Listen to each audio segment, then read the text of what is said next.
So next 2 years target, we are doubling, tripling our capacity. So we are with our Ambala and Gujarat facility, we are setting up a 2 gigawatt cell and 4 gigawatt module capacities.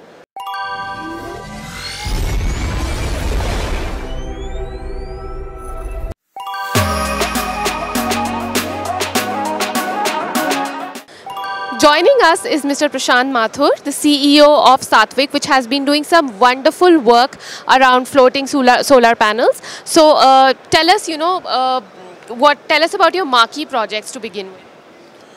So in terms of marquee projects, as we have demonstrated here also, is one of our flagship project is the floating project where this project has been executed by BHEL for NTPC Ramagundam, and we have supplied about 60 megawatt modules in that project.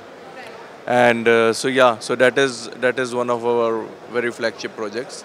Apart from that, we have other projects where we have done in Gujarat with GUVNL and GSECL. So these are some of our very marquee projects. Speaking of Gujarat, when it comes to solar modules, it has been performing extremely well. The solar market of Gujarat is really picking up. So what do you think is the reason behind the favorable market conditions for solar manufacturers and developers in the Gujarat sector?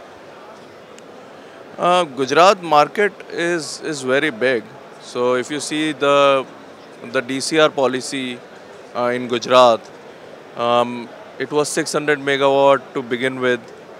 This year it's about 1 gigawatt, which is, I think, more than all other states' DCR projects, even if you add all of them. So it's, I think the targets which Gujarat government is doing on solar is in a different scale.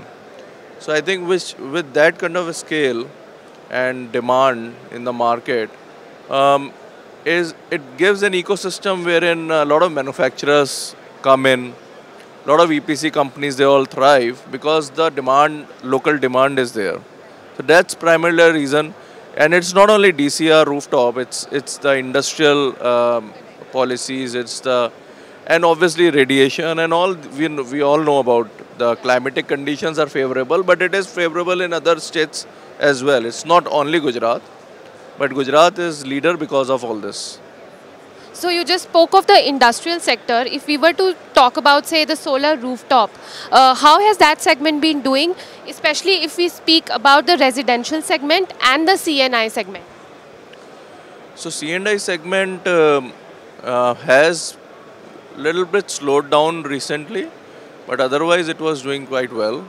And the reason is that the solar equipment prices have gone up, commodity prices have gone up. Dollar ratio versus rupee has gone up. So all that is leading to a higher project cost. A higher project cost means higher tariff.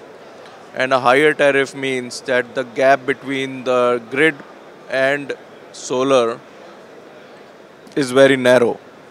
And when this is narrow, obviously, the end user is not very comfortable to sign up with solar. So I think it's a temporary phase which should be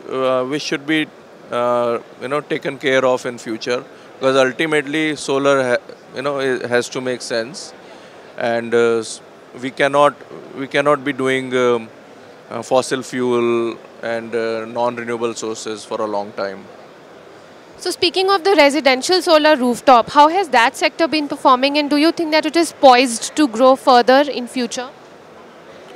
Yes, so residential, with the DCR policy, residential solar has become mainstream. Some of the teething troubles are there in some markets. Approvals takes time, meters are not available. That slows down the progress of residential rooftops. But I think government policies are very favorable. Some states are doing very well. Some are also following. Yes, residential for subsidy, from a subsidy point of view, it's quite doing well. and non-subsidy part is also doing very well. So do you think there has been increased awareness on the part of the customer when it comes to adopting solar rooftop? Yes, so solar is now mainstream. You don't have to tell the customer on the benefits of solar. It is no longer just because it has an environment benefit, lower or negligible carbon footprints. I think solar is the cheapest form of power right now, and fundamentally, if you tell the economics to the customer, they understand that, and I think that is what is driving because it has become mainstream. And how do you think this sector is ready to create more jobs? Yes, so as you see, India used to be a 10, 12 gigawatt market. It is poised to become a 25, 30 gigawatt market in next till I think 2030. But I think it will continue beyond that. So when you have such a huge demand, which is local, that means a lot of developers are there, a lot of EPC companies, and as we as a manufacturer are expanding, doubling up our capacities year on year, and so are others. So when you have such large capacities, then an entire ecosystem is created. You have ancillaries also coming. With this kind of demand, there's you know value chain also, polysilicon wafers, all of these also manufacturers are coming in. So it's there's an ecosystem wherein a lot of jobs are created. So I think it's solar is going to become a very large job creator in future. So speaking of new technologies, BIPV is coming up. Then there is also HJT, which is really growing. Then there is TopCon. So what is your take on these technologies? And do you think that polycrystalline module will finally be phased out for bifacial modules? Yes, so polycrystalline modules, we would say, is on its way out already. So it's on the way of being phased out. And monopark half-cut modules are currently the most prominent, and they're winning the race. But yes, future between HJT and TopCon, we feel that TopCon has more flexibility and potential of adaptability and higher efficiencies, and conversion efficiencies is much higher there. So we feel that TopCon is going to win the race, and we are also supporting at TopCon. And what about BIPV? Do you think that at the end of the day, it only adds to the aesthetics and application? It doesn't really deliver much on that part. Currently, it has not, and I was in US, and Tesla has been promoting solar shingles, and that's also part of BIPV. But actually, that has also not been very successful even in US. So, but yeah, future BIPV has to grow. Naturally, there has, I think, the adaptability and will automatically come when the right product is there. So BIPV definitely has a future. Currently, it's not being used a lot. What about bifacial solar modules? Do you think that they are going to there's going to be a big market for that going ahead? Yes, US is completely bifacial.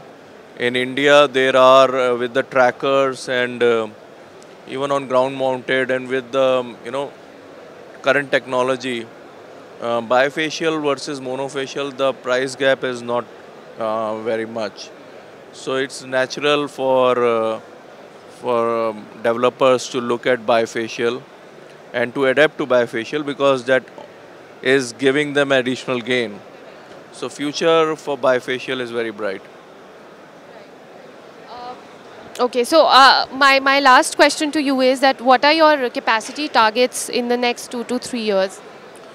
So next 2 years target, we are doubling, tripling our capacity. So we are with our Ambala and Gujarat facility, we are setting up a 2 gigawatt cell and 4 gigawatt module capacities. We should be ready with some of it by 2023 for module, and I think somewhere in 23 you would also see us coming up with our cell capacities. Thank you so much for your time.